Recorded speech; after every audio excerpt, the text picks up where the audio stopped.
So এটা হচ্ছে window সিলে, এটা হচ্ছে উস্তে গাছ, কি সুন্দর হয়েছে এখানে। আর এখানে দেখা যাচ্ছে এটা হচ্ছে শশা গাছ, খুব সুন্দর হয়েছে। তো যেটা প্রবলেম হয় যখন আমরা উইন্ডো সিলে কিছু লাগাই, দেখা যাবে যে অনেক মানে মাঝে মাঝেই ছোট ছোট পোকা হয়ে যায়। তো এই পোকার হাত থেকে বাঁচার জন্যে সবচেয়ে হেল্পফুল হচ্ছে এই স্টিকি, এই যে প্যাড দেখছেন, এটা স্টিকি পেপার। এটা খুবই ইফেক্টিভ। দেখছেন যে সব যে একটা দুটো যে ফ্লাই হয় ছোট ছোট, এগুলি সব এখানে আটকা পড়ে গেছে। তো এটা আমার মনে হয় আমি বিএম থেকে বা পাউন্ড শপ থেকে কিনেছিলাম। এটা পেস্ট পুলিশ বলে, insect catchers. It is very effective, it works really well.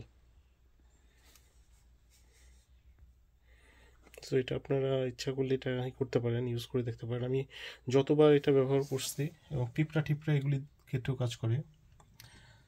এই যে ছোট ছোট যে পোকা, এগুলি এমনিতে কোনো এই পোকায় কামড় দেয় না বা কিছু করে না, বাট ইট জাস্ট মানে পাতার মধ্যে এরা অটোমেটিক হয়ে যায় কীভাবে যেন। তো এটা একটার মধ্যে প্রায় 8-10টার মতো থাকে এরকম ছোট ছোট। এগুলি ইউজ করা যায়, এগুলি জাস্ট রোল করা থাকে একটা স্টিকের মধ্যে, আনরোল করে দিলেই হয়ে যায়। এই যে এরকম একটা স্টিকের মধ্যে আমি আনরোল করে টেনে আনরোল করে দিলেই হয়ে গেল। যে আমি বের করে রাখছি, যে বাকিগুলি ইউজ করা হয়ে গেছে। তো এখানে আরও কতগুলি আছে।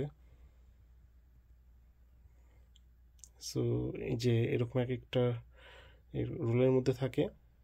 তারপরে জাস্ট এটা খুবই স্টিকি, গ্লাভস পরে নেওয়া বেটার যখন আনস্টিক করবেন। এটা স্টিকের মধ্যে যখন আনরোল করবেন, কারণ এটা খুবই স্টিকি, একদম হাতে লেগে যাবে না হলে। দেখেন কত ফ্লাই এটার মধ্যে আটকে গেছে। This is very nice, this really works. So এখানে ভিডিওটা পজ করে দেখতে পারেন যে কীভাবে করতে হবে। Pull down the ribbon and unwith the fly papers for the tube in an anti-clockwise direction.